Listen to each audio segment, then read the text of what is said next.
जब वसुदेव जी ने गर्गाचार्य जी को भेजा कि महाराज आप सब जानते हो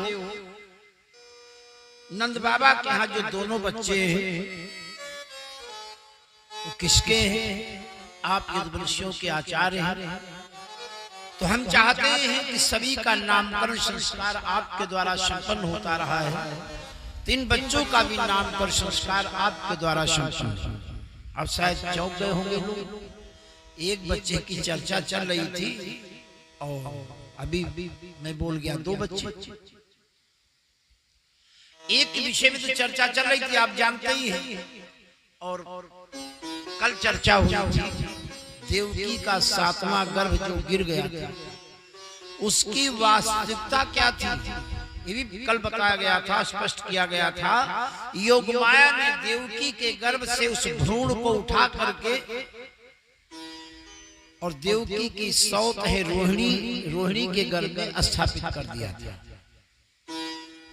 जब वसुदेव देवकी को जेल में डाल दिया तो रोहिणी ने सोचा अगर कंसराज को पता हो गया कि रोहिणी के बाल बच्चा होने वाला है, तो जब से आकाशवाणी सुनी है तब से यदुवंशियों के ऊपर कहर ढाला, तो हमको भी मार डालेगा अगर उससे खबर हो गई। हमारे स्वामी तो पड़े हैं जेल, तो हमारे स्वामी के मित्र हैं गोकुल में नंद बाबा, उनकी पत्नी यशोदा बड़ी सीधी सादी है, तो चलो वहीं तब तक गुजर बसर करेंगे, नहीं यहाँ तो कंसराज को अगर खबर हो गई तो हमको मार डालेगा। तो ये रोहिणी वसुदेव की पत्नी ये यशोदा के पास गुजर बसर कर रही थी। भगवान कृष्ण के जन्म से 2 दिन पहले, भगवान कृष्ण के जन्म से 2 दिन पहले रोहिणी के बच्चा हुआ है, और उस दिन भी महिलाएं व्रत रहती, पूजा उजा करती। उस दिन महिलाएं व्रत रहती, पूजा करती। भगवान कृष्ण के जन्म से 2 दिन पहले किसको बोलती है? हर छठ। वास्तव में इस व्रत का नाम है हल खष्टी। इस व्रत का नाम है हल खष्टी। इस व्रत पूजन का नाम है हल खष्टी। बलराम जी का एक नाम है हलधर। भगवान कृष्ण का जैसे नाम है गोपाल, बलराम जी का नाम है हलधर। इनका कभी भी चित्र आप देखोगे, इनका कभी भी चित्र देखोगे बलराम जी का, तो इनके कंधे पर हल होगा और बगल में मूसल, जिसका अन्न से संबंध है, हल का भी और मूसल का भी। और भगवान कृष्ण का तो नाम ही गोपाल। पशुपालन स्वयं भगवान ने करके दिखाया, गोपाल के रूप से, कृष्ण के रूप से, और बलराम के रूप से किसान बन करके, कंधे पर हल धारण करके, किसान बन करके। कि लोगों को लगता है कि ये काम छोटा है, कोई काम दुनिया में छोटा नहीं। अपने समय पर हर काम बड़ा है। जिसके बिना हम जी नहीं सकते, जिसके बिना हम जी नहीं सकते, उस अन्न का उत्पादन करने वाला, ये काम करने वाला कृषि का, वो छोटा कैसे हो गया? जिसके बिना दुनिया जीवित नहीं रह सकती, वो काम करता। किसान दुनिया को पालने के लिए अन्न पैदा करता। सारी दुनिया में देख, बिना अन्न के किसी काम चलेगा नहीं, वो काम करता है किसान। रामावतार में और सारे काम भगवान राम ने कर लिया था, लेकिन एक राज परिवार में होने के कारण एक खेती और पशुपालन, खेती और गैयों का पालन, ये काम नहीं करके दिखा पाए थे दुनिया को, तो अब की बार वो करके दिखाया है। बलराम जी हलधर बन करके आए और भगवान कृष्ण ने गैया चराकर गोपाल बनकर दुनिया को रास्ता दिखाया। तो ये जो पर्व है, व्रत है, जो महिलाएं रहती हैं, वो तो अपनी भाषा में बोलती हैं हर छठ। शुद्ध शब्द है हल खष्टी। बलराम जी का जन्मदिन है। अपने बच्चे की दीर्घायु के लिए महिलाएं बलराम जी का चित्र बनाती हैं, पूजन करती, दही और तिन्नी पिसाई के चावल और वो सब अनाज से पूजा की जाती है, दही वही से पूजा की जाती है। तो भगवान कृष्ण के जन्म से 2 दिन पहले रोहिणी के बच्चा हुआ, तो वही वसुदेव जी ने गर्गाचार्य से कहा, महाराज आप सब कुछ जानते हो, आपको सब कुछ मालूम है, तो सभी का नामकरण संस्कार आपके द्वारा संपन्न हुआ है, तो हम चाहते हैं, मेरा निवेदन है कि आप गोकुल में जाएं, जैसे बने कोई जाने ना। कंसराज को अगर खबर हो गई, गर्गाचार्य जी वंशियों के आचार्य हैं, कुल पुरोहित हैं, कुलगुरु हैं, इन्होंने नामकरण संस्कार करने गए थे और शंका हो गई कि वंशियों के बालक को नहीं मार डाले। यहाँ गर्गाचार्य जी आए गोकुल में और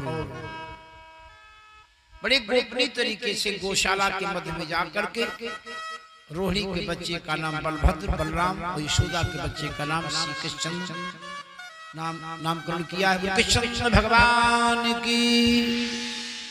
गोकुल के लोगों ने कहा, बाबा इतनी बड़ी खुशी आपके जीवन में आई, इतनी बड़ी खुशी आपके जीवन में आई, तो कम से कम एक बार बिरादरी वालों को, परिवार वालों को, गांव वालों को, सबको एक बार सबको खिला पिला दो खुशी में। बाबा ने कहा, मेरी पूरी तैयारी है, मैं योजना बना चुका हूँ, लेकिन समय से जिस दिन मेरा लला 108 दिन का हो जाएगा, सारे गोकुल के लोगों को एक तरफ से सबको खिलाए पिलाएंगे। तो दिन की सब प्रतीक्षा करने लगे। इधर मैया यशोदा लला को जब सुलाती है तो लोरिया गा गा करके सुलाती है, पालने में झुलाती है, पीठ में थपकियां देती है और मधुर मधुर मीठी आवाज में गुनगुनाती है, जिसको हमारे यहाँ कहा गया है लोरी। हमारे तुम्हारे यहाँ पर मेरे जीवन के साथ संगीत जुड़ा हुआ, समझ लो, मेरे जीवन के साथ संगीत जुड़ा हुआ। बच्चा जब किसी घर में पैदा होता है, महिलाएं ढोलक लेकर बैठ जाती हैं, मंगल गीत गाती हैं। जन्मदिन आया तो मंगल गीत गाएंगे, मुंडन हुआ तो गीत गाए जा रहे हैं, शादी है, विवाह है, कन्यादान है, भावरे पर नहीं द्वाराचार है। कहने का तात्पर्य कि संगीत हमारे यहाँ मेरे जीवन के साथ जुड़ा हुआ है, और ये संगीत मेरे अंतर को प्रभावित करता है, मेरे अंतर को, मेरे अंतर मन को, अंतर को प्रभावित करता है। ये संगीत मेरे मन को, मेरे हृदय को प्रभावित करता है, मन मस्तिष्क को। कभी भी आप उलझन में हो, तनाव में हो और मीठा मीठा संगीत बज रहा हो, आप मस्त हो जाओगे। कभी कभी देखते जैसे सड़क के किनारे कथा हो रही है, सड़क के किनारे कथा हो रही है, एक रिक्शा वाला 2 सवारी बैठा है, 1.5 क्विंटल का लोड रिक्शे पर, बेचारा खींच रहा है, और रोड से निकला, बगल में कथा हो रही थी, कीर्तन हो रहा, गोविंद हरे गोपाल हरे भजो सीताराम राम भजो राधे श्याम श्याम। वो रिक्शा खींच रहा है, उसे पता नहीं है, लेकिन सुनते कानों में आवाज पड़ी तो मस्त हो गया, तो रिक्शा खींच रहा वैसे से खोपड़ी हिला रहा, उसे पता नहीं कि खोपड़ी हिला रहा, लेकिन ये अंतर में प्रभावित करता है। जानबूझकर नहीं सुने कि हम सुने खोपड़ी हिलावे, ना ना ना, उसके कानों में संगीत पड़ा, संकीर्तन पड़ा, तो रिक्शा खींच रहा, 1.5 क्विंटल का वजन खींच रहा, वैसे से खोपड़ी हिला रहा, हैंडल पर हाथ वैसे से मस्त हो गया। ये संगीत है, आपको प्रभावित करता है। संगीत तो यहाँ तक प्रभावित करता है। एक ब्राजील में एक अध्ययन किया गया, दुनिया में सबसे ज्यादा दुग्ध का उत्पादन ब्राजील में होता है। तो वहां पर एक अध्ययन किया गया, गैयों का ऐसे दूध निकाला जाता है और फिर मीठा मीठा संगीत बज रहा गैयों के आगे, और फिर दूध निकाला गया, मीठा मीठा संगीत बज रहा है और फिर दूध निकाला गया। तो गैयों को 20% गैयों ने दूध ज्यादा दिया, 20% दूध गैयों ने ज्यादा दिया। ये संगीत का प्रभाव होता है। बोलो कृष्ण भगवान की। तो हमारे तुम्हारे यहाँ बच्चे को जब माँ सुलाती है तो एक वैज्ञानिक विधि है, एक वैज्ञानिक विधि है, ये जो हमारी आपके शरीर में जो रीढ़ की हड्डी है इसे कहते हैं मेरुदंड। एक मस्तिष्क एक दिमाग यहाँ पर है मस्तिष्क, और जो रीढ़ की हड्डी है इसको कहते हैं उपमस्तिष्क। अगर रीढ़ की हड्डी किसी देखा होगा जब किसी को ऑपरेशन होता है बेहोश करना होता है तो रीढ़ की हड्डी में ही इंजेक्शन लगाया जाता है बेहोश करने के लिए, शून्य करने के लिए, शून्यता लाने के लिए वो इंजेक्शन रीढ़ की हड्डी में लगाया जाता है। अगर गुड़िया कहीं ढीली ढाली तो पता लगा उसका एक अंग फेल हो गया, निष्क्रिय हो गया। अगर एक गुड़िया कोई गड़बड़ हो गई तो एक उसका पक्ष निष्क्रिय हो जाता है। ये है उपमस्तिष्क। तो महिलाएं बच्चे को जब सुलाती हैं तो थप्पियां देती, इसकी पीठ में धीरे धीरे हाथ मारती है, रीढ़ पर पीठ पर धीरे धीरे बड़े दुलार में हाथ सुलाना है उसको। देखिए वैज्ञानिक विधि है, जब धीरे धीरे हाथ मारती है तो उपमस्तिष्क प्रभावित होता है और लोरी गाती है, गुनगुनाती, मीठा गीत गुनगुना रही धीरे धीरे और पीठ में ऐसे हाथ मार रही। ये उपमस्तिष्क जो रीढ़ की हड्डी है ये थप्पियां देने से सुस्ती आ जाती है बच्चे को, और माँ गुनगुना रही है तो मस्त होकर के बच्चा एकाग्रचित्त हो जाता है। जब तक आप बाहर की सोचते रहेंगे नींद नहीं आएगी, आप एकाग्रचित्त हो जाए, पुस्तक पढ़ने लगे, कोई चीज ध्यान से एक जगह अपनी नजर को टिका दें। कभी कभी लोग प्रयोग करते जब नींद नहीं आती है तो नाक का जो अगला छोर होता है, ये नोक होती है, दोनों आंखों की दृष्टि इस पर टिका दी जाती है। टकटकी लगा कर आप यहाँ पर दृष्टि टिकाए रहे, आपको नींद टप से आ जाएगी। ये प्रयोग लोग करते हैं, बल्कि कृष्ण भगवान की तो मैया शुदा प्रयोग करती है और सारी महिलाएं प्रयोग करती थी। अब तो सब बच्चे को पालना ही भूल गई, कैसे बच्चा पाला जाता है। तो महिलाएं लोरी गाती गुनगुनाती हैं, पीठ में थप्पियां धीरे धीरे से मारती हैं, पालना झुलाती हैं और गीत गाती हैं।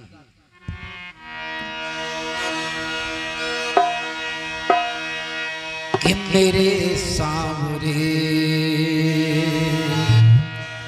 मेरे सामने को तू आजारी नीदिया, मेरे सामने को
झरो समाचारी नीतिया, समाचार नीतिया, चलो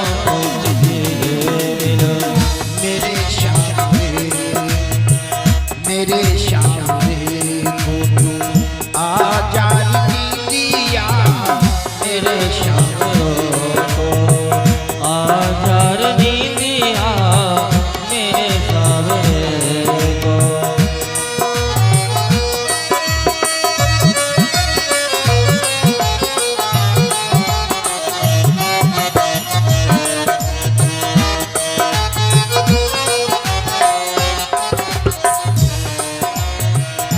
नजर टीठी टोना, नजर टीठी टोना ना व्यापे किसी का, नजर टीठी टोना ना व्यापे किसी का, नजर से नजर, नजर से नजर छिपा जाने दिया, नजर से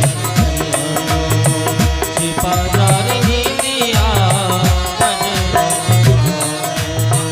मेरे सावरे, मेरे सावरे, मेरे सावरे, मेरे सावरे, मेरे सावरे आजाद दिया, मेरे सावरे को तो आजार नहीं दिया, मेरे सावरे को मेरे सावरे आजाद दिया, मेरे सावरे को तो आजार नहीं दिया, मेरे सावरे को तो आजार नहीं दिया, मेरे सावरे।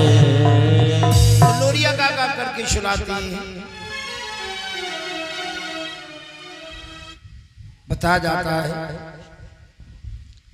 कि एक पंडित जी तीर्थ पुरोहित तीर्थों के पंडा पुजारी साल में एक दो बार या 2-4 साल में अपने यजमानों के चक्कर लगा लेते हैं। तो एक तीर्थ पुरोहित आया करते थे यशोदा के यहाँ गोकुल में, सारा गोकुल है उनके, सब वो यजमान। अब की बात जो पंडित जी आए तो यशोदा ने कहा बाबा आप सबके आशीर्वाद से मैं लगा हुआ है, इतनी बड़ी खुशी मेरे जीवन में आई, तो मेरा निवेदन है, आग्रह है कि आज किसी दूसरे यजमान को आप स्वीकृति मत देना, भोजन प्रसादी जो सिद्ध करना है आप मेरे यहाँ भोजन प्रसादी सिद्ध करेंगे, पाएंगे। आपको जो प्रिय हो बता दो, व्यवस्था कर दें, आप भोजन प्रसाद सिद्ध कर। पंडित जी ने कहा कुछ नहीं, खीर तैयार। यशोदा ने सारी तैयारी कर दी, पंडित जी ने खीर सिद्ध किया, यानी तैयार किया, थाली परोसी और तुलसी दल डाल करके भगवान के लिए समर्पित किया, यानी भोग लगाया। अपने यहाँ पर एक व्यवस्था है, कोई कोई लोग अपनाते हैं, करते हैं। जब एक तो साफ सफाई से रसोईया में भोजन तैयार होता है, फिर रसोईया में बच्चा भी नहीं जा पाएगा, इतनी साफ सफाई से महिलाएं भोजन के भगवान के लिए समर्पित करना है, ठाकुर जी के लिए भोग लगाना है। और जैसे मैंने कल बताया था कि पंच बलियां निकाली जाती है अपने भोजन करने से पहले, भगवान को भी भोग लगाने से पहले। भगवान को दे पहले हमको मत खिलाओ, पहले और सबको खिला दो। तो पंच बलियां निकाली जाती, कल जिसके विषय विस्तार चर्चा किया था। गाय के लिए गोग्रास, कुत्ते के लिए श्वान बलि, कौवे के लिए काग बलि, मुर्गे के लिए कुक्कुट बलि और चींटियों के लिए पिपीलिका बलि। पशु पक्षी सबकी हम फिक्र करते हैं, ये कर दिया।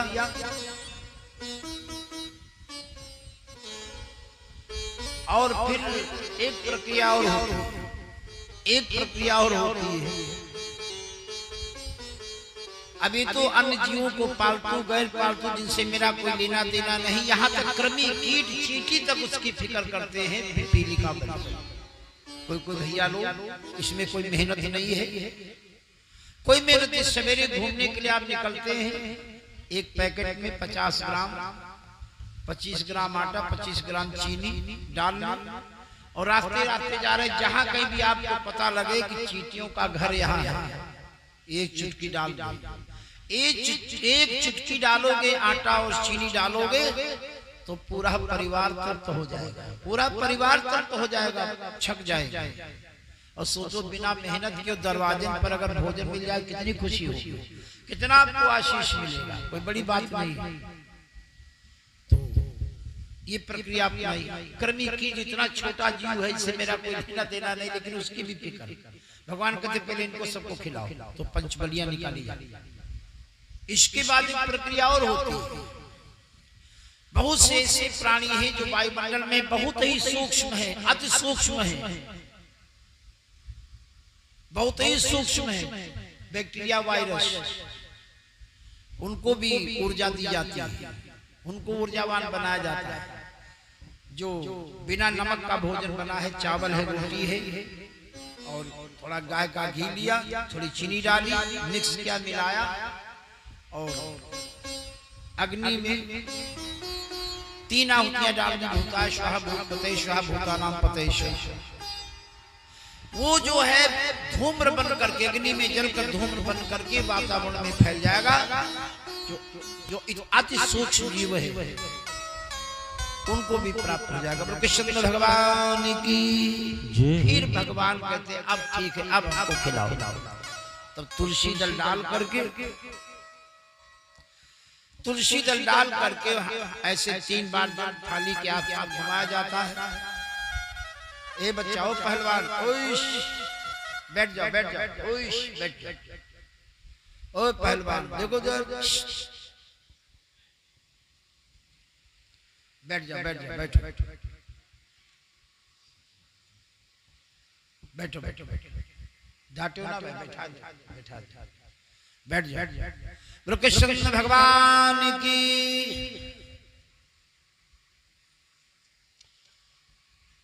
फिर तुलसी दल डाल करके भगवान के लिए समर्पित किया जाता है कि तुदीयं वस्तु गोविंद।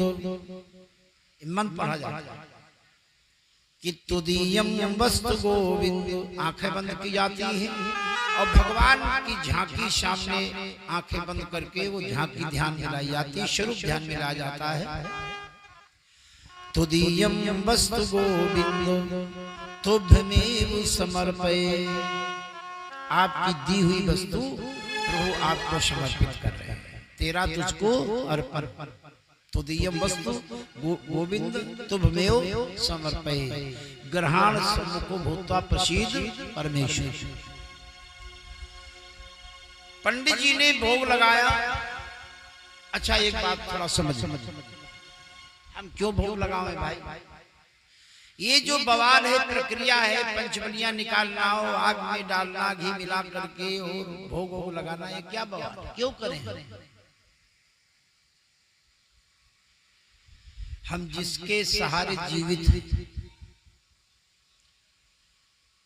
हम जो भी कुछ खाते हैं, अगर ये कुछ खाने को अन्न, साग, भाजी, फल, फ्रूट कुछ ना मिले तो है किसी में औकात की जिंदा रह जाएगा। कुछ खाने को अगर नहीं मिले, अन्न, साग, भाजी, फल फूल जो भी कुछ है खाने को हमको न मिले तो हम जीवित रह सकते? नहीं, नहीं जीवित रह सकते। जिसके बिना हम जी नहीं सकते वो कौन देता है? वो कौन देता है? गेहूं, चावल, मटर, अरहर, चना, मसूर, उड़द, मूंग, लौकी, कद्दू, आलू, बैंगन, गोभी का फूल, सेब, संतरा, आम, काजू, बादाम, पिस्ता, जो भी कुछ, ये जो भी कुछ है, इसके बिना हम जीवित, कुछ खाने को न मिले मेरे शरीर को, मेरे खाने को न मिले तो हम जीवित नहीं रह सकते। वही हमें कौन देता है? वही हमें कौन देता है? मिट्टी से बना करके वो देता है। इतना बड़ा कलाकार है, मिट्टी से बना करके देता है। गेहूं, जौ, चावल, मटर, मसूर, उड़द, मूंग, गोभी का फूल, लौकी, कद्दू, आलू, बैंगन, आम, संतरा, सेब, अंगूर, काजू, बादाम, पिस्ता, जो भी हम कुछ खा करके जीवित रहते हैं उसी मिट्टी से बना करके देता है। और कलाकार इतना बड़ा, उसी मिट्टी से आम उसी मिट्टी से ही मिली, और उसी मिट्टी में मिर्चा भी, और उसी मिट्टी में टमाटर भी। सबका फार्मूला अलग अलग। जैसे एलोपैथिक दवाइयों के ऊपर फार्मूला लिखा रहता है, इसमें इतनी एमजी, इतनी एमजी, इतनी एमजी, इतनी एमजी लिखा रहता है ना। ऐसे सारी चीजें धरती से ही पैदा है और सबका फार्मूला अलग अलग है। जौ का अलग फार्मूला, गेहूं का अलग, मटर का अलग, अरहर का अलग, उड़द का अलग, मूंग का अलग, टमाटर का अलग, गोभी फूल का अलग, लौकी का अलग, कद्दू का अलग, काजू का अलग, बादाम का अलग, जितनी भी चीजें पैदा सबका फार्मूला अलग अलग है।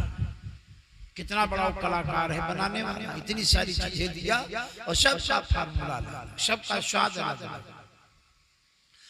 तो हम जिसके बिना हम जी नहीं सकते हैं वो मिट्टी से बना करके हमको आपको देता, मिट्टी से बना करके। तो कम से कम इतना तो कर ले, उस देने वाले को उसकी चीज लेने से पहले एक बार याद तो कर लो, एक बार उसकी याद तो कर लो। जैसे एक बार की बात, एक आदमी सड़क चला जा रहा था, एक आदमी अपने दरवाजे पर खड़ा था, देखा एक आदमी बड़ा हैरान परेशान बेचारा धीरे धीरे चला जा रहा है, उसको देखा बड़ा हैरान परेशान जा रहा है आदमी, कोई आदमी तो उससे रहा नहीं गया, उसको हालत देख करके उसको रोका, अरे भाई रुको, तुम कुछ बहुत परेशान लग रहे हो। हाँ परेशान क्या है, 5-6 दिनों से आज हम पैदल यात्रा कर रहे हैं, फला जगह से आ रहे हैं, 5-6 दिनों से पैदल यात्रा कर रहे हैं और संयोग ऐसा बना कि 5-6 दिनों में हमको भोजन की कोई व्यवस्था नहीं हो पाई। अब 5-6 दिनों से भोजन नहीं मिला, पैदल चलना भी है, अभी कुछ हमको जाना 2-3 दिन और चलना है, तो पहुंचेंगे अपनी मंजिल पर। तो उसको दया आ गई, उसने कहा भैया बैठो, बैठा बड़े प्रेम से पत्नी को आदेश किया, बढ़िया भोजन तैयार किया, बेचारा है कोई राहगीर है, कई दिनों का भूखा है, अभी इसको जाना है काफी दूर। भोजन तैयार हुआ, उसको बड़े प्रेम से बैठा करके भोजन कराया और उसने भोजन किया, आचमन किया, नहीं हाथ मुंह धोया और अपना रास्ता पकड़ा चलते बने। जिसने भोजन कराया था उसने अपने पड़ोसी से कहा देखो आदमी कितना बदतमीज है, अपने पड़ोसी से कहा देखो ये आदमी कितना बड़ा बदतमीज, 5-6 दिनों का भूखा परेशान था, हमने घर में बढ़िया भोजन बनवाया, बैठा कर खिलाया सम्मान पूर्वक और खा पी लिया, तो इतना बदतमीज है, हाथ मुंह धोया और चलता बना। एक बार थैंक यू नहीं कहा, धन्यवाद नहीं दिया, एक बार मुंह से निकल जाए धन्यवाद, कितना बदतमीज है। बहुत नाराज उसके ऊपर वो बड़बड़ा रहा था, पड़ोसी से कह रहा था देखो कितना बदतमीज है। तो पड़ोसी हंसा और उसने कहा कि तुमने एक दिन खिला दिया, तुमने एक दिन खिला दिया और उसने धन्यवाद नहीं दिया, तो तुम उसके ऊपर इतना नाराज हो रहे हो, गुस्सा हो रहे हो। और जो तुम्हें रोज खिलाता है, जो तुम्हें रोज खिलाता है, तुम उसको कितनी बार धन्यवाद देते हो, थैंक यू कहते हो। अब समझ गए ना हम भोग क्यों लगाते हैं। बोले कृष्ण भगवान की, 2 बार भगवान का नाम श्री कृष्ण जरा बोलेंगे। भजो सीताराम राम, भजो सीताराम राम, भजो राधे श्याम,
चलेंगे। वो पंडित जी ने थाली परोसी, तुलसी दल डाला, जल घुमाया चारों थाली की, आंखें बंद किया, भगवान का ध्यान किया, मंत्र पढ़ा कि तुदीयम वस्तु गोविंद तुभ्यमेव समर्पये ग्रहाण सम्मुखो भूत्वा प्रसीद परमेश्वर। भगवान ने सोचा पंडित जी बड़े प्रेम से बुला रहे, कह रहे हैं, बुला रहे हैं, ग्रहाण सम्मुखो भूत्वा, सामने आकर के ग्रहण को जब बुला रहे, इतने प्रेम से बुला रहे, ज्यादा दूर कोई है भी नहीं, घर में। पंडित जी ने जब आंखें खोली तो यशोदा का बच्चा थाली में जुटा खीर खा रहा है। पंडित जी बोले, अरे यशोदा यशोदा। हाँ बाबा। अरे कहा तुम कितनी लापरवाह, देखो तुम्हारा बच्चा, हम भोग लगाने में आंखें बंद किए थे, देखो मैं थाली जुटा खीर खा रहा, मैं थाली जूठी कर दी। यशोदा मैया ने कहा बाबा नाराज मत होना, और कौन बड़ी बात है इसमें, कौन बड़ी बात है, साफ सफाई कर देंगे, फिर से खीर सीधे कर दो, खीर में कौन देर लगती है। मैया यशोदा ने साफ सफाई कर, फिर से पंडित जी ने खीर तैयार किया खीर। लेकिन पंडित जी ने अब की बार पहले के जले भुने बैठे पंडित जी का, की बार बच्चे कोठरी में सुला दो, किवाड़ा बंद कर दो, तब हम भोग लगाएंगे। यशोदा मैया ने कोठरी में पालने में लला को झुला दिया, सुला दिया, कोठरी को किवाड़ा बंद करके कुंडी चढ़ा दी, बाबा सुला दिया, झुला दिया, किवाड़ा बंद, कुंडी चढ़ी, कोई खतरा नहीं। पंडित जी ने फिर वही तुलसी दल डाल करके आंखें बंद करके भगवान का ध्यान किया, मंत्र पढ़ा कि तुदीयम वस्तु गोविंद तुभ्यमेव समर्पये ग्रहाण सम्मुखो भूत्वा प्रसीद परमेश्वर। भगवान ने सोचा पंडित जी फिर बुला रहे, अरे ग्रहाण सम्मुखो भूत्वा। पंडित जी ने जब आंखें खोली देखा वही बच्चा थाली जुटा फिर खीर खा रहा है। यशोदा हाँ बाबा। कहा तुम तो कह रही तुमने कोठरी में बच्चे को सुला दिया, झुला दिया, ये देखो कैसे आ गया। यशोदा मैया ने देखा लला तो मेरा ही है, लेकिन किवाड़ा बंद। किवाड़ा खोल करके जब अंदर गई देखा बच्चे को जहाँ झुला दिया, सुला दिया, पालने पड़ा, सो रहा, झूल रहा। तो वो कौन है, धोखा तो नहीं। हमने बच्चे को जहाँ झुला दिया, सुला दिया, पड़ा, सो रहा है, वहां जाकर के फिर देखा शायद धोखा हो। नहीं, जब उस बच्चे को निहारा खीर खाते हुए को पंडित जी की थाली खाने में, बच्चा तो मेरे ही। अब मैया यशोदा बड़ी हैरान, बच्चा मेरा एक दो जगह कैसे, वहां सो रहा पालने में, यहाँ पंडित जी की थाली में खीर खा रहा। यहाँ दुई बालक देखा, मति भ्रम मोर ज्ञान विशेषा।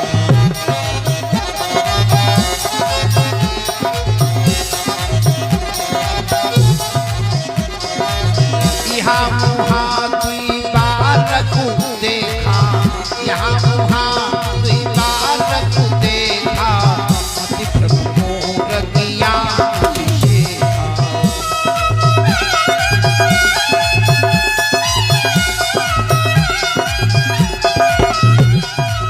यहाँ वहाँ दुई बालक देखा, यहाँ वहाँ दुई बालक देखा, मति भ्रम मोर ज्ञान विशेषा।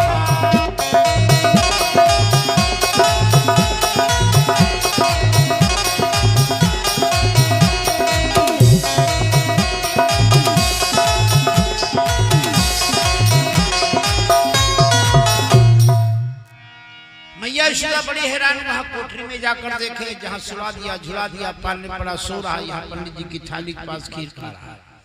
पंडित जी ने कहा यशोदा बार बार कोठरी में जाती हो, वहां से लौट के इस बच्चे को निहारती, फिर कोठरी में जाती हो।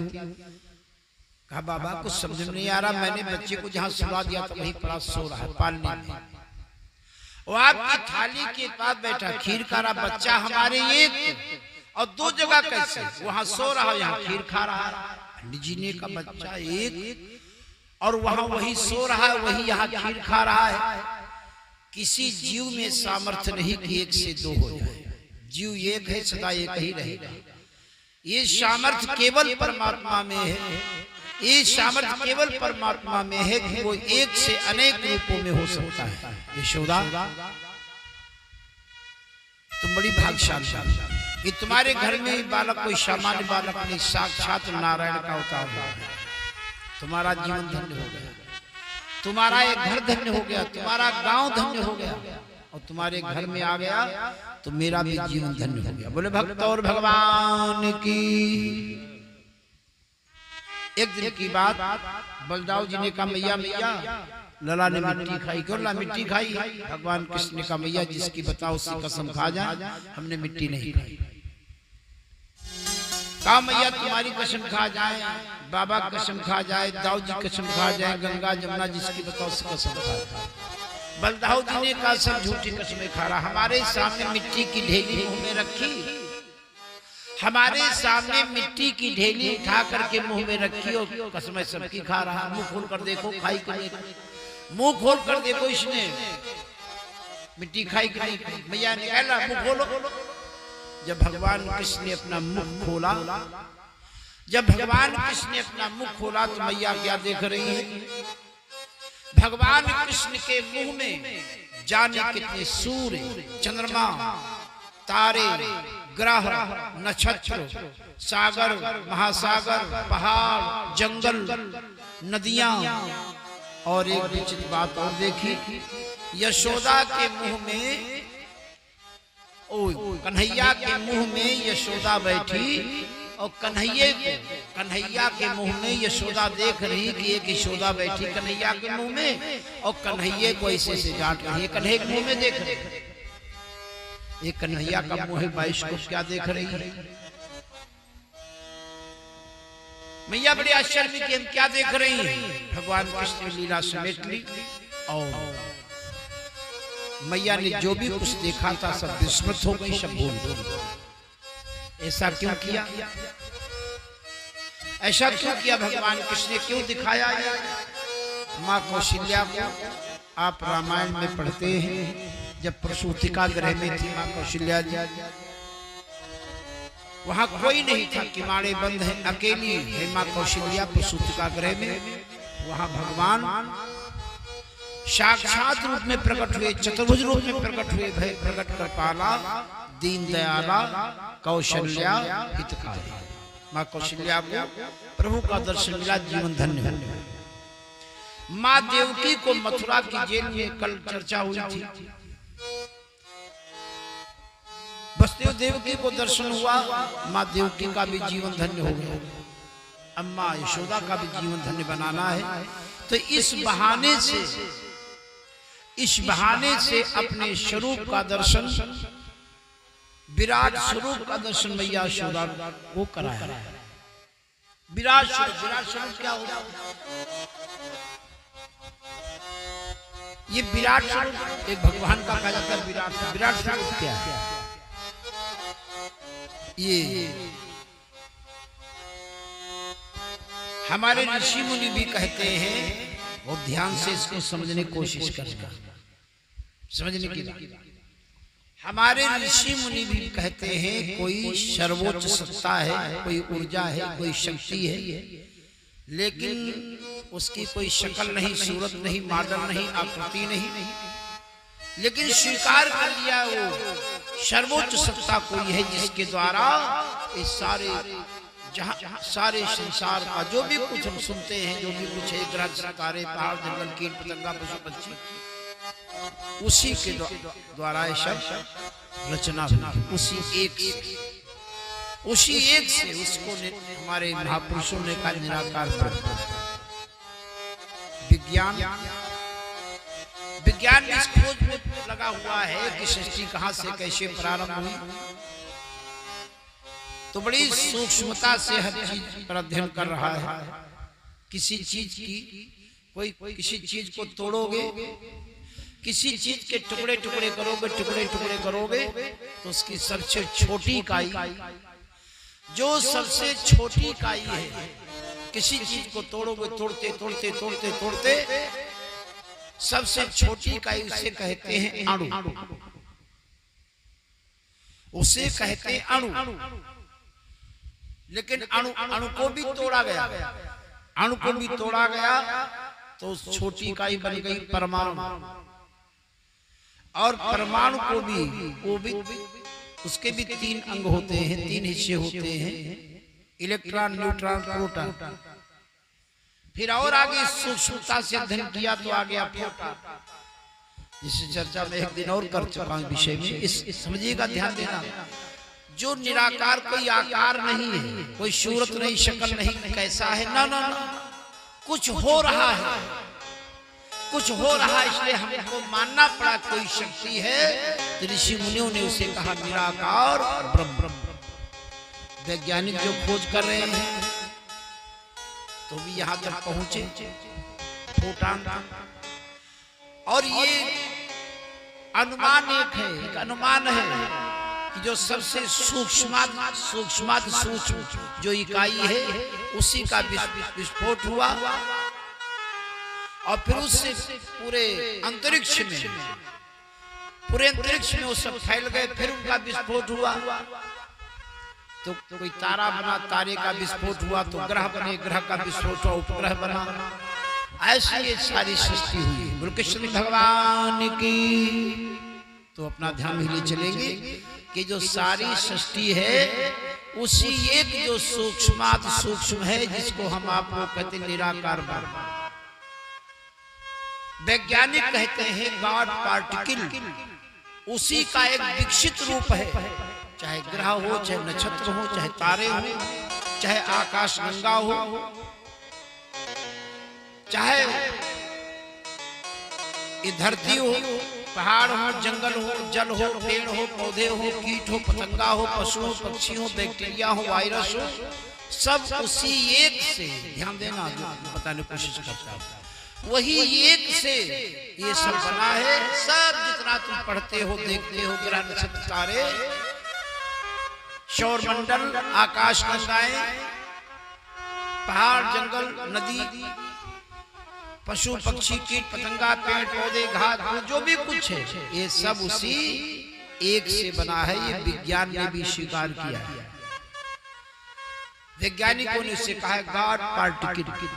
कभी इसमें ध्यान से, कभी गंभीरता से इसका अध्ययन करना, देखना। जो विज्ञान के क्षेत्र के लोग हैं वो जानते हो।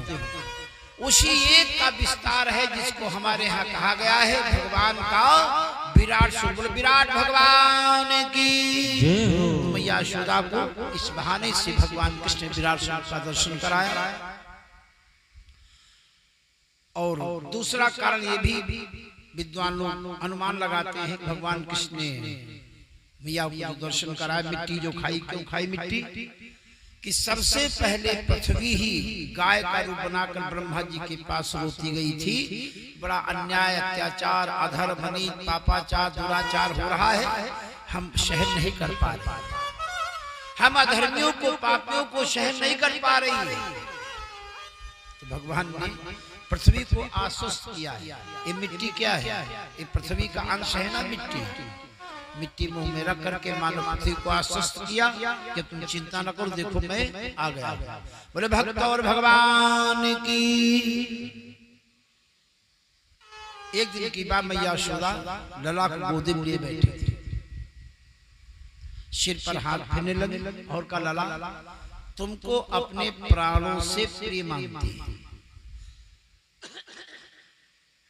अपने प्राणों से प्रिय मांगती। भगवान कृष्ण ने कहा मैया कह तो नहीं कि अपने प्राणों से प्रिय, और आम भाषा में आ जाओ तो अपनी जान से ज्यादा। ये उर्दू का शब्द है जान, अपनी जान से ज्यादा। हिंदी में कहते हैं अपने प्राणों से प्रिय। भगवान कृष्ण का अपने प्राणों से प्रिय मैया मानती कि नहीं मानती? अभी ऐसा मीटर लगाएंगे पता लग जाएगा कि अपने प्राणों से प्रिय मानती कि नहीं मानती। चूल्हे पर पतीली में दूध गर्म हो रहा था और मैया इधर लला को दुलार कर रही, दुलरा रही है और ये करी कि अपने प्राणों से प्रिय मानती हैं।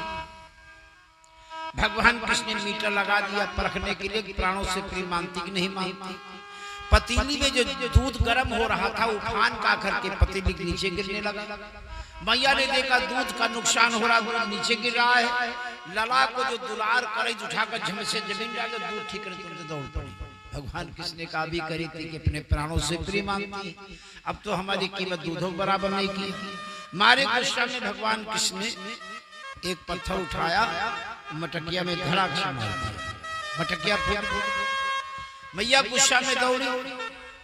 अब कन्हैया आंगन में दौड़ने लगे। मैया पीछे पीछा करते करते बूढ़ी बाड़ी। कन्हैया सर से चक्कर लगा जाते आंगन में। मैया परेशान हो गई।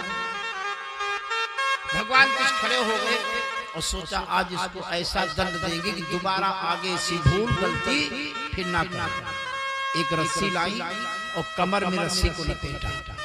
जब गांठ लगाने चली तो रस्सी 2 अंगुल छोटी पड़ गई, गांठ नहीं लग सकती। 2 अंगुल छोटी पड़ गई, गांठ कैसे लगे?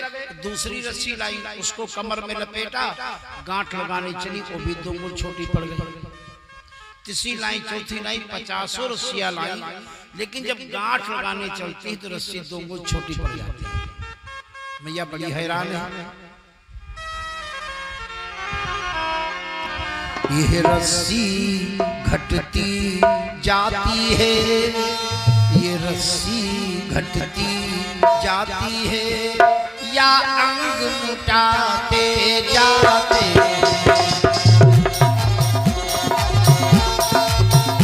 या अंग मिटाते जाते, या अंग मिटाते।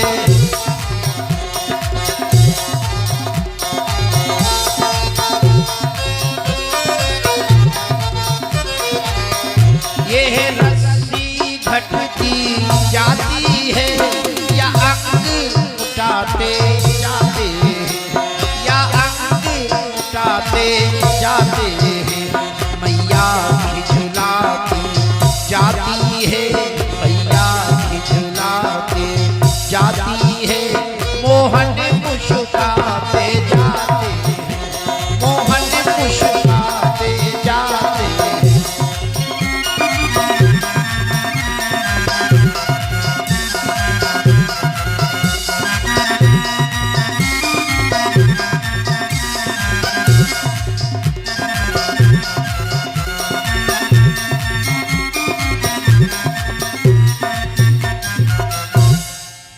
मैया परेशान हो गई। 50 रस्सियां लाई, जब गांठ लगाने चलती रस्सी 2 अंगुल छोटी पड़ जाती है। कैसे बांध पाएंगी? किसको बांध रही है? किसको बांध रही है? उस परमात्मा को। परमात्मा कहा गया अनंत, जिसका न आदि है, न मध्य है, न अंत है, जिसका कोई छोर नहीं, जिसकी कोई सीमा नहीं, जिसका आदि नहीं, मध्य नहीं, अंत नहीं, परमात्मा कहा गया अनंत। रस्सी कोई भी होगी, उसके 3 भाग हैं, आदि, मध्य और अंत। उसकी सीमाएं हैं, छोर है। और परमात्मा उसका कोई छोर नहीं, आदि मध्य अंत से रहित परमात्मा। मैया परेशान हो गई। भगवान की सोचा मैया परेशान हो गई है, हम तो पहले से बंधे हैं, अगर बंधे न होते तो गोकुल में इस घर में क्यों आते? कहा गया है कि प्रबल प्रेम के पाले पड़कर, हम तो पहले से बंधे न होते तो क्यों गोलोक धाम छोड़कर यहाँ आते? कि प्रबल प्रेम के पाले पड़कर, प्रभु को नियम बदलते देखा, प्रभु प्रेम के पाले पड़कर, प्रभु को नियम बदलते देखा, प्रभु प्रेम के पाले पड़कर, प्रबल प्रेम के पाले पड़कर, प्रभु को नियम बदलते देखा, बदलते देखा, नियम बदलते देखा, प्रबल प्रेम के पाले पड़कर हो,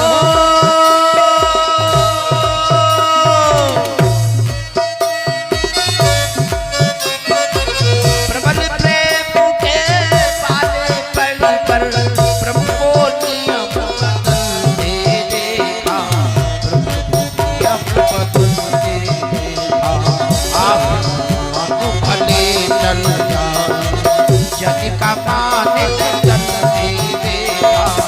आपका मान चले चल जाए, सबका मान न चलते देखा। प्रबल प्रेम के पाले पढ़कर हो,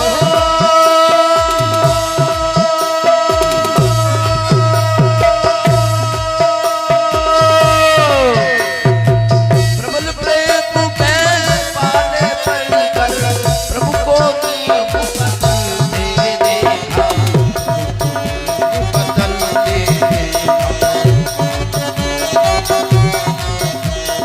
प्रबल प्रेम के पाले पढ़कर, प्रबल प्रेम के पाले पढ़कर प्रभु को नियम बदल दे देखा, बदल दे देखा।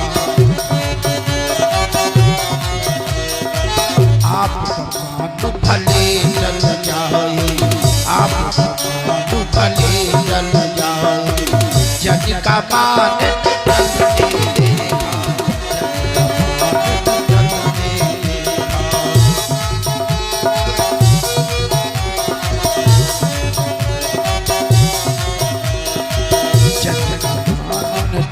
दे देखा,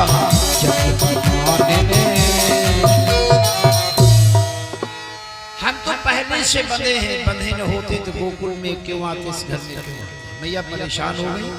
अब की बार भगवान ही की इच्छा हुई, रस्सी लाई, कमर में रस्सी लपेटी, गांठ भी लग गई और तमाम छोर रस्सी का बच भी गया। जो रस्सी का छोर बच गया उसको उखल में अटका दिया। एक लकड़ी का बना यंत्र होता है, मसाला वसाला कूटने के लिए महिलाएं इसका प्रयोग करती थी। वैसे अपने यहाँ पर मसाला वसाला पीसने के लिए सिलबट्टे का प्रयोग होता है, लेकिन राजस्थान गुजरात की तरफ वहां पर लकड़ी का उखल बना होता है, ऊंचा ऊंचा, ऊपर गड्ढा बना होता है, बीच का भाग पतला होता है और नीचे फिर चौड़ा होता है, जमीन में रख करके और उसमें जो है मसाला वसाला पकाया जाता है। अब तो उसकी कोई आवश्यकता नहीं रहेगी। घर में सिलबट्टा हुलबट्टा सब गायब है। मूसल और क्या बोलते हैं जहाँ मूसल में अनाज उनाज कूटा जाता है, काड़ी बोलते क्या बोलते। अब तो सब गायब हो गया, न सिल न बट्टा न मूसल न काड़ी की जरूरत नहीं, शो पूछे नहीं। जरूरत पड़ती पूजा उजा के लिए परंपरा में तो ढूंढना पड़ता है कि शादी है तेरी सिलबट्टा है, हाँ हाँ है, चक्की है, हाँ हाँ, इनके यहाँ चक्की, उनके यहाँ मूसल, उनके यहाँ सूप, उनके यहाँ मांगना पड़ता है, क्योंकि अब जरूरत है उसकी नहीं, जरूरत नहीं है, क्यों नहीं जरूरत है। सब रेडीमेड आ गया, सब तैयार माल आ रहा है। हल्दी पीसी, मिर्च पीसी, धनिया पीसी, सारे मसाले पीसे और यहाँ तक कपड़ा भी रेडीमेड। दुकान पर जाओ, दर्जी फर्जी कोई जरूरत नहीं, जाओ पैसा दो, दुकाने पर जाए पहन करके चल, पैसा दो पहन, ये सिलाने पहन, झंझट खत्म, रेडी। अभी सब देखो सब रेडीमेड हर चीज आ रही है। जब से रेडीमेड आने लगा तब से सब रेडीमेड हो भी गई। आप पैकिंग का जो भी कुछ खा रहे हैं, प्रयोग कर रहे हैं, आप पैकिंग का जो भी प्रयोग कर रहे हैं, खा रहे हैं, आपको नहीं मालूम आप क्या खा रहे हैं। बिस्किट खा रहे हैं, नमकीन खा रहे, दालमोट खा रहे हैं, आपको पता किस तेल में बने हैं। व्यापार करने वाला सोचेगा ज्यादा से ज्यादा मेरी बचत, तो सबसे सस्ते से सस्ता तेल प्रयोग करेगा, सस्ते सस्ते मसाला प्रयोग करेगा, जिससे 2 पैसे मेरे बचे व्यापार। अब तो इस लाभ के लिए लोगों ने भी 4-6 महीने या साल भर की बात है, अलीगढ़ में एक मसाला की फैक्ट्री में, अलीगढ़ में मसाला की बनाने वाली फैक्ट्री में छापा पड़ गया स्वास्थ्य विभाग, और सब छानबीन चल रही थी फैक्ट्री की। तो एक जगह देखा 5-7 बोरा घोड़ा गधे की लीद भरी रखी। तो अधिकारियों ने पूछा ये मसाला की फैक्ट्री में घोड़े गधे की लीद है क्यों? तो उसने बताया कि इसको छान करके और धनिया का जो पाउडर होता है उसमें इसको मिक्स करते हैं। अब सोचिएगा, आप समझ रहे हो कि हम सब्जी में डाल रहे हैं धनिया, और धनिया के बजाय उसमें क्या डाल रहे हो? कैसे स्वास्थ्य ठीक रहे? हमें नहीं मालूम क्या खा रहे हैं। व्यवसायी अपना व्यवसाय करने के लिए, अपना दो पैसा पाने के लिए कोई भी प्रयोग कर सकता, कोई भी उपाय कर सकता है। और मेरी केवल ये मेरे में आलस्य की बात है। घर में बढ़िया हल्दी पीसी सिलबट्टे में, मिर्च धनिया जो भी कुछ पीसा, आप जानते तो हैं कि हल्दी है, धनिया है, मिर्च, भले कम मसाला डाल, हल्दी मिर्च हमें काम चला दो, लेकिन शुद्ध तो है। और यही कारण है कि सब शायद कोई व्यक्ति हो नहीं, हर व्यक्ति को आप देखें तो कोई न कोई रोग उसके पीछे लगा हुआ, अस्थायी रोग लगा हुआ। किसी को हाई ब्लड प्रेशर, किसी को लो ब्लड प्रेशर, किसी को एसिड की बीमारी, किसी को कोई बीमारी, सब व्यक्ति, हर व्यक्ति परेशान है। बोलो कृष्ण भगवान की। तो मैं आपको बता रहा था, पहले मसाला कूटने के लिए महिलाएं ऊखल का प्रयोग करती थी, ऊखल का प्रयोग करती थी। तो ऊखल का बीच का भाग होता है पतला, जो रस्सी का छोर बचा था, मैया यशोदा ने कमर में रस्सी बांधने के बाद जो छोर बचा था, रस्सी बची थी, उसको ऊखल में अटका दिया, घर का और काम धंधा करने लगे। कभी कभी लड़के खिलवाड़ में बैया बैया चलते हैं, हाथों पांव बल चलते हैं, भगवान को बैया बैया चलने लगे। अब कमर में जो ऊखल बंधा हुआ है, कमर में ऊखल बंधा और रस्सी में ऊखल अटका है, अब जिधर ये जा रहे बैया बैया तो पीछे पीछे ऊखल घसीट रहा है। इनके घर के पड़ोस में अर्जुन के बड़े पुराने दो पेड़ थे, और इस तरह से पेड़ हैं कि दोनों पेड़ों की जड़ एक साथ जमीन में है और तना जमीन के ऊपर अलग अलग है। यमन माने होता है जुड़वा। अर्जुन पेड़ों में प्रजाति होती है, श्याम है, जामुन, पीपल, बरगद, पाकल, शीशम, ऐसे प्रजाति होती है अर्जुन। यमन माने जुड़वा। तो जुड़वा पेड़ है अर्जुन के, तने ऊपर अलग अलग है। भगवान कृष्ण वही पेड़ों के बीच से निकले। अब ये तो उधर निकल गए, लेकिन जो कमर में ऊखल बंधा था दोनों पेड़ों में अटक गया। तीनों ने झटका मार दिया। जब झटका मारा, जो ऊखल अटका है, झटका मारा तो दोनों पेड़ गिर गए। विशाल वृक्ष अर्जुन के गिर गए। जब वो पेड़ गिरे, उसमें से दो पुरुष प्रकट हुए। अब पेड़ गिरने से पुरुष कौन प्रकट हुए? परीक्षित जी का महाराज एक जिज्ञासा उत्पन्न हो गई कि अर्जुन के पेड़ गिरे, अब उस जगह से दो पुरुष प्रकट हो गए, ये कौन है? तो सुखदेव जी ने बताया, दोनों कुबेर के बेटे थे, दोनों शिव के वरदानी थे, दोनों शिव के वरदानी थे, दोनों कैलाश निवासी थे, धनवान मगर अभिमानी।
कुबेर देवता के बेटे हैं। इनका नाम नलकूबर और मणिग्रीव। ये अर्जुन के वृक्ष क्यों हो गए? सुखदेव जी ने बताया कि इनको बड़ा अहंकार था कि हम कुबेर देवता के बेटे हैं। हमारे पिता कुबेर स्वर्ग का जो धन है हमारे पिता के अधिकार में रहता, उनकी देखरेख में रहता है। स्वर्ग के धन के जो मालिक है वो है कुबेर। इनको इसीलिए धनाध्यक्ष कहा जाता है। कुबेर देवता को धनाध्यक्ष भी कहा जाता है। इनको बड़ा अहंकार हो गया। अपने पिता को धनी देख करके इनको इतना अहंकार हो गया, इतना अहंकार हो गया, इतना अहंकार ग्रसित हो गए कि अपनी मनमानी करने लगे। एक मनमानी करने लगे कि सरोवर पर नंगे नंगे स्नान कर रहे थे। हमको ऐसे अच्छा लगता है। अब सराव ने कहा देखो नारद बाबा आ रहे हैं, जल्दी कपड़े पहन लो। मारे अहंकार में बोले होंगे नारद, उससे क्या लेना देना है, मेरा फैशन, मेरे मन की बात, उससे क्या लेना देना, अपने नंगे नंगे ना। नारद जी ने देखा इनको इतना अहंकार हो गया, इतने निर्लज्ज हो गए अहंकार में कि नग्न स्नान करे लज्जा नहीं लग रही। शराब दे दिया कि को नंगे रहना पसंद है, जाओ दोनों अर्जुन के वृक्ष हो चरणों में गिर पड़े। महाराज भूल हो गई, गलती हो गई, अर्जुन के वृक्ष हो जाएंगे तो मेरा उद्धार कैसे होगा? नारद जी शांत हुए, कहा अच्छा जाओ तुम्हारे उद्धार के लिए हम आशीर्वचन देते हैं। अर्जुन के वृक्ष जरूर हो गए कि कह चुके तो बात झूठी नहीं होगी, लेकिन गोकुल में अर्जुन के वृक्ष हो। जब भगवान श्री कृष्ण अवतार लेंगे तब तुम्हारा उद्धार करेंगे। आज नारद जी के वचन को सत्य करने के लिए नलकूबर मणिग्रीव कुबेर के बेटे जो अर्जुन के वृक्ष हो गए थे, इस बहाने से भगवान कृष्ण ने नलकूबर मणिग्रीव का उद्धार किया। भगवान कृष्ण का दर्शन करके नलकूबर मणिग्रीव अपने पिता कुबेर के पास वापस चले गए। अब पेड़ गिरने से जो आवाज होती है,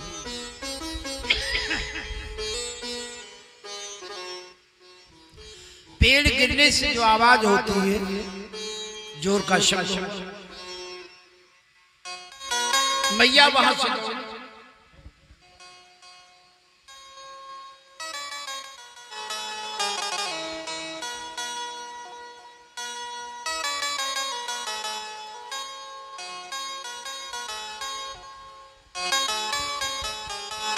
कृष्ण भगवान की, भक्तों भगवान की। अपना मन वही चले गए। मैया पेड़ गिरने की आवाज सुन करके दौड़ी, देखा दो विशाल वृक्ष अर्जुन के गिर गए और हमारा लला वही जड़ के पास बैठा। लेकिन भगवान की बड़ी कृपा, एक पत्ती नहीं छू गई लला। दो विशाल वृक्ष अर्जुन गिर गए, जड़ के पास मैया बैठा, उफल फंसा वही जड़ में और एक पत्ती नहीं छू गई। ब्राह्मणों को बुला करके दान वान बांटा। लेकिन इस घटना के बाद मैया यशोदा को, नंद बाबा को एक शंका पैदा हुई, जब से मेरा ललाय पैदा हुआ है रोज कोई न कोई झंझटाया करता है। कहीं पूतना आई, कहीं शंकासुर आया, कहीं तनावर्त आया, आज ये पेड़ गिर गई। जब से कन्हैया आया तभी से मुसीबतें आ रही, झंझट आ रहे, समस्याएं आ रही। इसका मतलब है हमको लग रहा है कि ये जगह कन्हैया के अनुकूल नहीं है। तो नंद बाबा से कहा कि जब इकलौता बेटा रोज ऐसी घटनाएं हो रही हैं और ये जगह कन्हैया के अनुकूल नहीं, तो ये जगह बदल दी जाए, कोई दूसरी जगह चल करके बसा जाए। तो नंद बाबा ने कहा हम लोग हर जगह नहीं बस सकते, हम लोग जब चाहें जहां चाहे वहां नहीं बस सकते, क्योंकि हमको अपने अनुकूल स्थान देखना पड़ेगा। क्यों? लाखों गैया हैं हम सब गोपों के पास, हम सब गोपों के पास में लाखों गैया हैं। अब लाखों गैया रोज चरेंगी घास, तो कितना विशाल क्षेत्र होगा। एक ही दिन की बात नहीं है, आज चल लिया और छोटा क्षेत्र होगा तो कल कहाँ घास मिलेगी। तो एक विशाल क्षेत्र होना चाहिए गैयों के चरागाह के लिए, और लाखों गैया हैं तो कुएं से पानी खींच खींच कर पिलाओगे, कहां तक पिलाओगे? तो सहज में गैयों को पीने का पानी मिल जाए और विशाल क्षेत्र चरागाह हो गैयों के लिए, ऐसे स्थान का चुनाव हम लोगों को करना होगा। तो एक उपनंद नाम के ग्वाल थे, इन्होंने सलाह दिया कि जमुना का किनारा गैयों के लिए पीने के लिए पर्याप्त मात्रा में जमुना जी का जल मिलेगा पीने को। वो स्थान है श्री वृंदावन और गोवर्धन की तरह की विशाल क्षेत्र है गैयों के चरने के लिए। निश्चित हो गया वृंदावन में जाकर के बस सारे गोप गैया बछड़े परिवार को लेकर के और वृंदावन में जाकर के बसे हैं। पहले थे गोकुलवासी, अब हो गए वृंदावनवासी। कहा गया है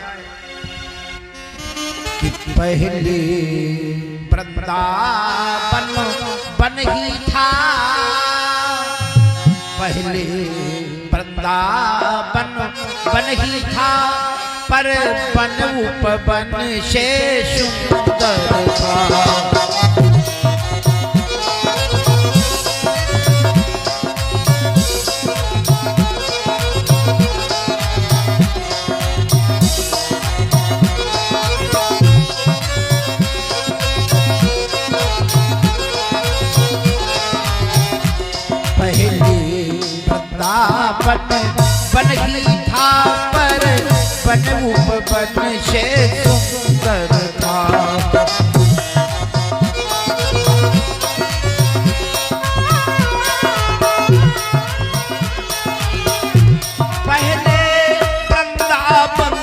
बन ही था, पर बन उपवन से सुंदर था।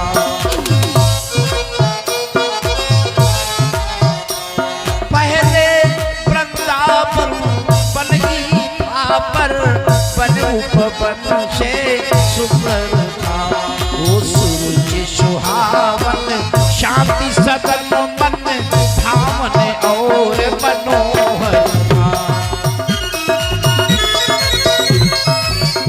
मन भावन और मनोहर था।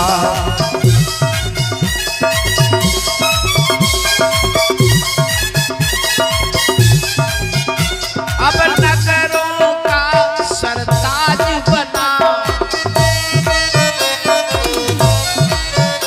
अब नगरों का सरताज बना, जब कदम रखा नटनागर ने। अब नगरों का सरताज बना, जब कदम रखा नटनागर ने। बन गया आप ही छवि सागर, बन गया आप ही छवि सागर, जब पाश किया छवि सागर बन गया।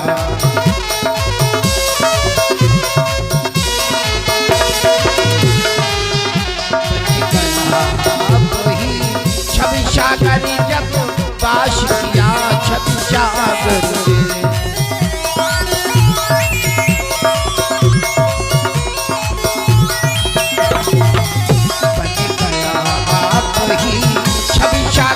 जब पाश किया छवि सागर ने।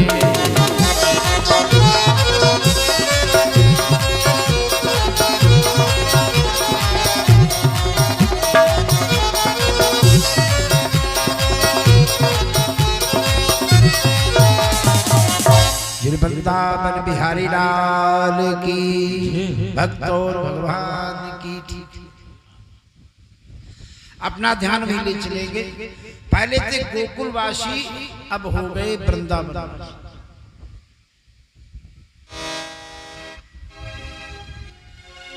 अब भगवान कृष्ण बलराम कुछ सयाने हो गए, तो मैया यशोदा बछड़ा उछड़ा चराने के लिए कृष्ण बलराम को भेजने लगे। भगवान कृष्ण अपने बाल सखाओं के साथ,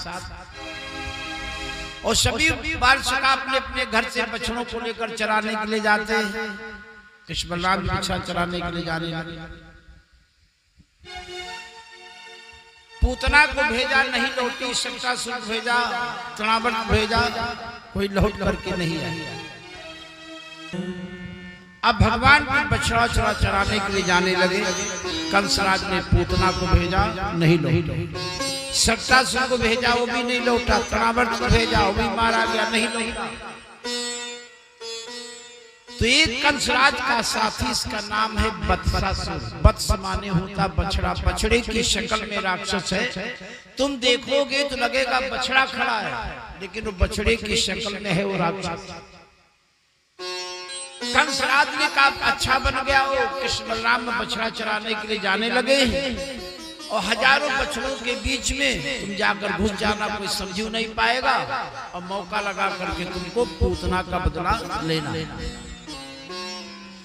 जहां हजारों बछड़े हैं चल रहे हैं, ये वत्सासुर बछड़े का रूप बना करके और सोचा बछड़ों मिल जाएंगे और कोई हमको समझ नहीं पाएगा, मौका लगा करके हमको पूतना बदला देगा। अब इसकी शकल बछड़े की जैसी जरूर है, हम आप नहीं पहचान सकते, लेकिन बछड़े समझ गए। प्रकट परमात्मा ने इन प्राणियों को कुछ विशेष गुण दे रखा है। हर प्राणी में कोई न कोई एक विशेषता है, हर प्राणी में कोई न कोई विशेषता है। जैसे चींटी इतना छोटा जीव है, इसको परमात्मा ने विशेष गुण रखा है, दे रखा है। आप बताशा लाए, शक्कर लाए, गुड़ लाए, चीनी लाए, कुछ लाए और झोला अलमारी में रख दिया। अब चींटी भोजन की तलाश में निकली, फर्श पर जा रही, चींटी देखती रही।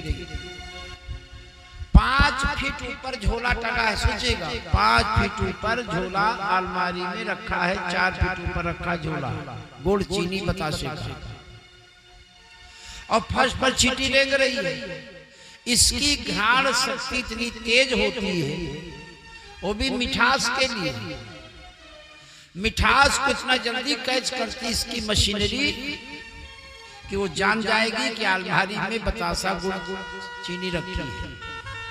पहुंच जाएगी, खाएगी और फिर अपनी बिरादरी को बता देगी, जाओ वहां चले जाओ, भर पेट खा ले।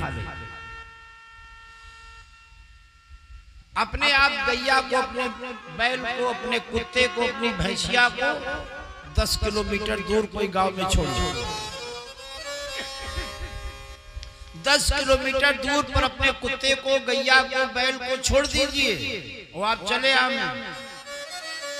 2-4 घंटे के बाद, और न 2-4 घंटे के बाद, न आज सही तो कल, वो कुत्ता, वो गैया, वो बैल तुम्हारे दरवाजे आकर फिर खड़ा हो रहा है। हमको तुमको रास्ता पूछना पड़ता, भैया दाहिने वाले पर जाए, बाएं वाले पर पूछना पड़ता। ये तो किसी पूछ भी नहीं सकते, केवल घ्राण शक्ति सूंघ करके वही रास्ते जिससे गए थे वही रास्ते घूमते घामते वो आ गए। इनकी घ्राण शक्ति तेज हो। और जाने दीजिए, ये सरकार भी इनका घ्राण शक्ति का, सूंघने की शक्ति का फायदा उठाती है। पुलिस के पास, बीएसएफ के पास, मिलिट्री के पास प्रशिक्षित कुत्ते होते हैं, प्रशिक्षित कुत्ते होते हैं। और अगर कहीं पर बारूदी सुरंगें बिछाई गई है, जहां पर ये नक्सली रहते हैं, वो बिछा देते हैं सीआरपी वाले। कुत्ते को घुमा देंगे, कुत्ता सुन करके जान जाएगा, बता देगा, संकेत कर देगा यहाँ पर बारूद से नीचे बिछाई गई है, बॉर्डर पर किनारे। तो सरकार भी इसका लाभ उठाती। कोई बड़ा अपराध हो जाता, पुलिस के पास प्रशिक्षित कुत्ते होते, वहां पर कुत्ते घुमाएंगे। अब सोचिएगा कितनी सूंघने की शक्ति तेज होती है।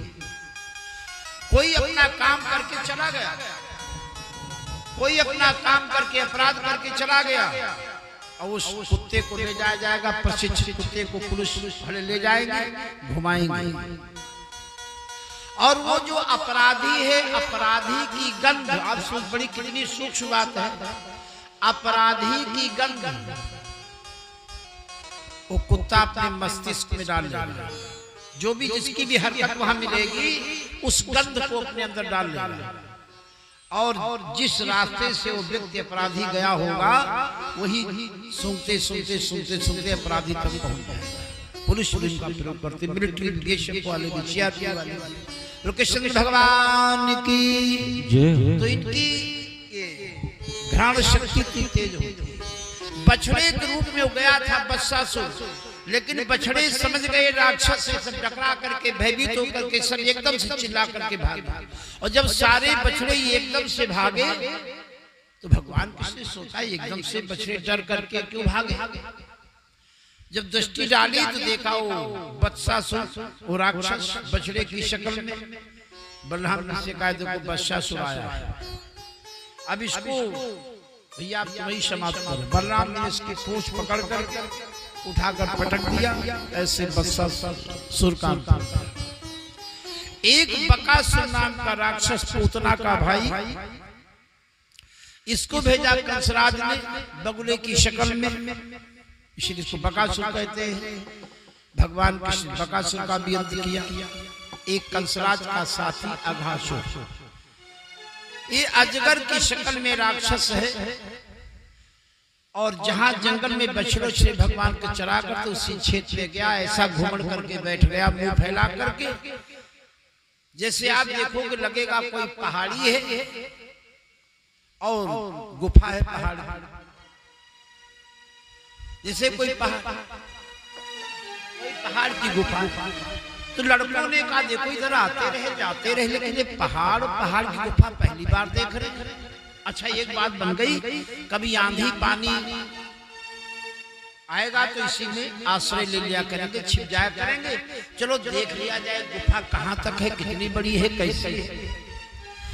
तो लड़के उसको गुफा जान करके और प्रवेश कर गए अंदर। अब ये तो था अघासुर राक्षस, अपना मुंह टप से बंद। अब सब लड़की चिल्लाए कन्हैया कन्हैया, तो किसी अजगर के मुंह में आ गए। भगवान कृष्ण का मेले में जाते हो तो पैसा दे करके हिंडोरा झूलते हो, ये तो फ्री फोकट का है, ये तो फ्री फोकट झूलने आराम से देखा दम घुटा जा रहा, बचाओ जल्दी से। भगवान कृष्ण की श्वास नली में ऐसा सेट हो गए कि श्वास का आना जाना बंद हो गया। अब जब किसी का श्वास का आना जाना बंद हो जाएगा तो वही हिसाब किताब लगा लो, गोविंदाय नमो नमः, ऐसे मुंह फैलाकर उसका अंत हो गया। सारे गोप सखा बाहर आकर कन्हैया तुमने खूब बचा लिया। अरे भगवान कृष्ण का जो बात बीत गई छोड़ो, बीती बात विचार। वैसे भगवान कृष्ण रोजाना दोपहर में कुछ न कुछ खाने के लिए घर से ले जाते थे। कलेवा घर से मैया कुछ बांध देती थी और कुछ न कुछ घर से ले जाते थे दोपहर में खाने के लिए। लेकिन आज मैया ने जाने क्या कारण हुआ कि भगवान कृष्ण कलेवा घर से नहीं लाए थे और लगी भूख। अब किसी से हाथ पसार कर मांगे भैया हमको भी एक रोटी दे दो, तो मांगेंगे है नहीं। अब भूख लगी खाना है तो क्या तरकीब लगाई, अपने साथियों से कहा कि आज हम जांच करेंगे किसके घर में कैसा भोजन बनता है। सब लोग दो दो कौर हमारी पत्तल पर रखो, वो हम चीख करके निर्णय करेंगे किससे घर बढ़िया भोजन बनता है, किससे घर खराब बनता है। और जब 50 लड़के हैं दो कौर रखेंगे तो एक आदमी की खुराक वैसे पूरी हो जाएगी। सब दो दो कौर रखने लगे। मनसुखा ने सोचा हमारे पास बढ़िया खीर है और खीर का स्वाद कन्हैया को भा गया, ऐसा मैं सारी खीरें छीन करके न खा। तो ये कन्हैया आंखें जो बंद कर ले तो बन जाए। अब आंखें कैसे बंद करे, तो मनसुखा ने बहाना बनाकर कन्हैया देखो बिना भगवान को समर्पित किए यानी बिना भोग लगाए भोजन नहीं करना चाहिए। हाँ ये तो बात सही है। और भोग लगाने में आंखें बंद किया थी। जब भगवान कृष्ण ने भोग लगाने के लिए आंखें बंद किया तो मनसुखा ने तो तरकीब ऐसी लगाई थी, खीर का बर्तन लेकर के वहां से भागा। भगवान कृष्ण ने आंखें खोली तो देखा इधर का मनसुखा कहाँ, अब वो जा रहा पीछा किया। मनसुखा ने सोचा हमारी खीर ये खा जाएगा, मानेगा नहीं। चलो एक उपाय करके, अरे कहा कन्हैया कल शाम को खीर बनी थी, सब घर के लोग खाए और इतनी माँ ने खीर बना डाली कि घर के सब लोग खाए, फिर भी कुछ खीर बच गई। जो खीर शाम की बच गई थी तो मैया ने वही बासी खीर हमको दे दिया। बासी खीर थोड़े खाओगे? कन्हैया ने कहा बासी बड़ा और बासी खीर का स्वाद और बढ़ जाता है। लाओ उनको बड़ा आनंद आएगा। बासी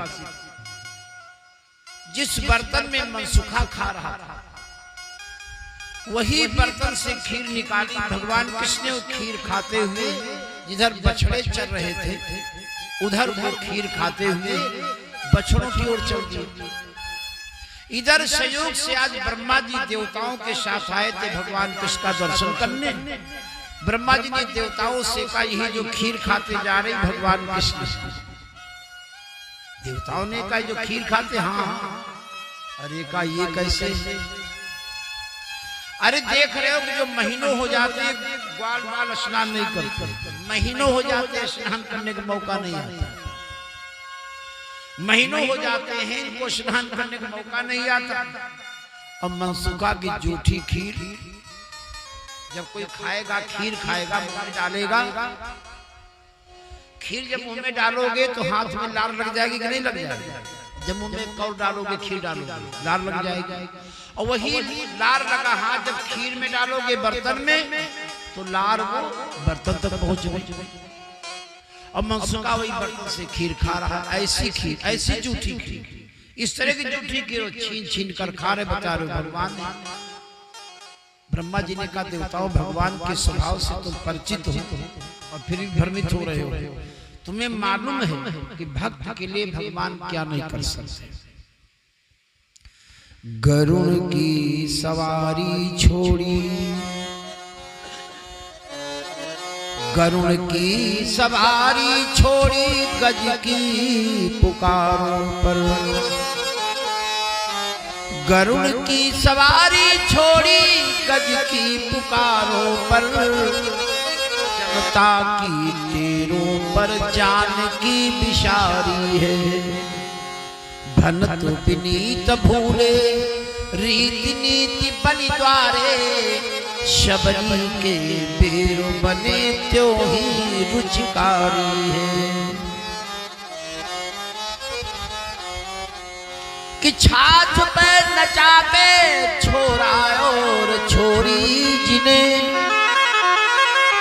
छाछ पे नचाते छोरा और छोरी जिन्हें। उलझे हैं उन्हीं में जो विश्व अधिकारी है। जानने वाले हो तो, जानने वाले हो तो जान जाई तने में।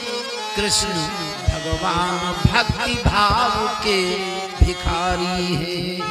कृष्ण भगवान भक्ति भाव के भिखारी है। भगवान को भक्त का भाव देखते हैं। भगवान का कहना है कि दुनिया हमें कुछ दे, मैं ऐसी आशा नहीं करता। दुनिया हमें कुछ दे, मैं ऐसी आशा नहीं करता। लेकिन हाँ एक चीज की आशा बनी रहती है दुनिया से, वो क्या? भाव का भूखा हूं मैं बस, भाव का भूखा हूं मैं बस। भाव ही एक सार है। भाव से मुझको भजे तो भव से बेड़ा पार है। कि भाव बिन सुनी पुकारे, बिना भाव के कितना भी कोई चिल्लाए मैं बहरा बन जाता हूँ, बिल्कुल नहीं सुनता। कि भाव बिन सुनी पुकारे, मैं कभी सुनता नहीं। भाव में एक शब्द ही, भाव में एक शब्द ही करता मुझे लाचार है।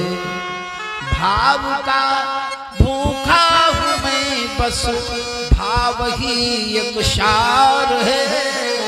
भाव से मुझको भजे तो भव से बेड़ा पार है।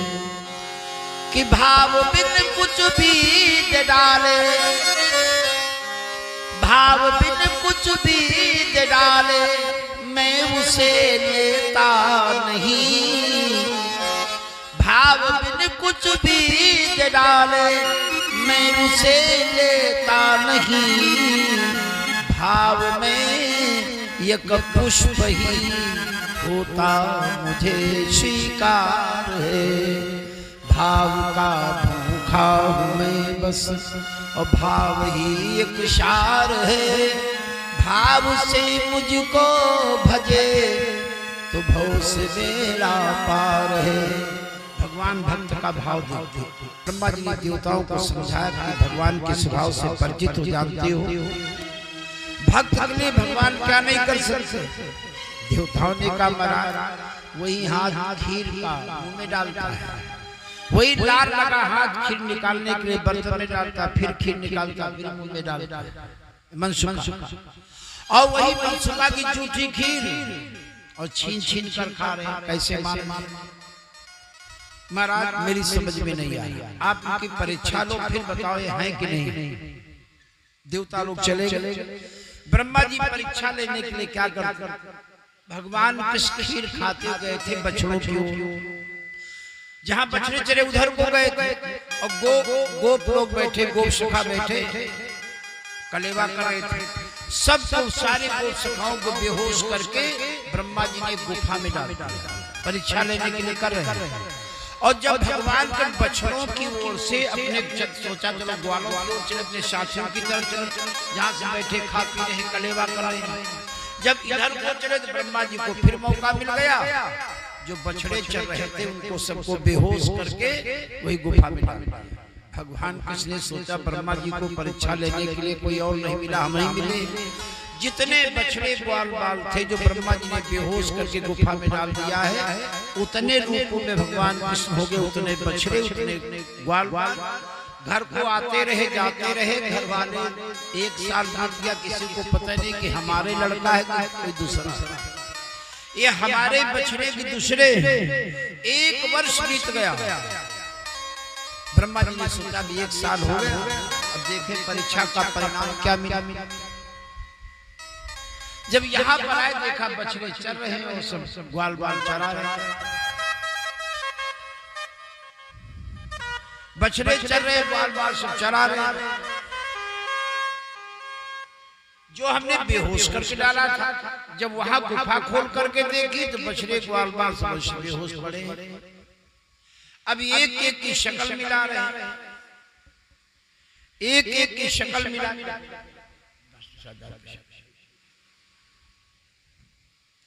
कृष्ण भगवान की जय। अपना ध्यान खींचने के मैं बता रहा था। अब ब्रह्मा जी बड़े चक्कर में कि हमने बेहोश करके डाल दिया, उस हिसाब से ये वाले सही। और रोज बार बार बछड़े घर को आते जाते, घर वाले समझ नहीं पाए कि हमारे लड़का के दूसरा है, हमारे बछड़े के दूसरे। एक साल होगा, इसका मतलब घर वालों के हिसाब से ये वाले सही, और हमने बेहोश करके डाल दिया उस हिसाब से ये वाले सही। अब ये वाले सही कि ये वाले सही। ब्रह्मा जी बड़े चक्कर में थे। इतने में भगवान कृष्ण ने लीला कर दी, जंगल भर में सब ब्रह्म ही ब्रह्म, जहां देखे तहां ब्रह्म। अब ब्रह्मा जी और चक्कर में पड़े कि अब तक सारी सृष्टि में हम अकेले ब्रह्मा थे, दुनिया जानती है। एक ब्रह्मा, एक विष्णु, एक महेश, इतने सारे ब्रह्मा कहां से आ गए? इसका मतलब है ये तो हम जानते हैं कि असली वाले हम हैं, ये तो हमको मालूम ठीक ठीक। अब बाकी सब ये कौन है? ये सब नकली है। लेकिन इनकी शक्ल हमारी शक्ल एक है। जैसे अगर एक और नकली ब्रह्मा पहुंच गया ब्रह्मलोक में तो नकली ब्रह्मा राज करेंगे, असली ब्रह्मा भीख मांगेंगे। तो ब्रह्मा जी तुरंत सोच करके ब्रह्मलोक को दौड़ पड़े। लेकिन ब्रह्मा जी के पहुंचने के पहले ही भगवान कृष्ण ब्रह्मा बन करके ब्रह्मलोक में पहुंच गए। ब्रह्मलोक में पहुंच गए और कहा कि द्वारपालों से सावधान किया कि एक नंद का बेटा है, बड़ा बहुरूपिया है। कभी शंकर बन जाता, कभी विष्णु बन जाता। अगर ब्रह्मा माँ बन करके कहीं इधर आवे तो सावधान रहना, अच्छी धुलाई कर देना, उसकी दोबारा हिम्मत न पड़े आने की। वह खुदे बने बैठे।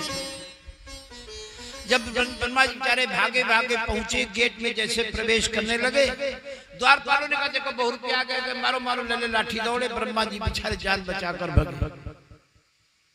सोचा कि वहां जंगल भरने से ब्रह्म ही ब्रह्मा, हमारे ब्रह्मलोकों कोई ब्रह्मा बैठे, जबकि हम जानते हैं कि सृष्टि में एक ब्रह्मा, एक विष्णु, एक महेश, वो वाले हम हैं।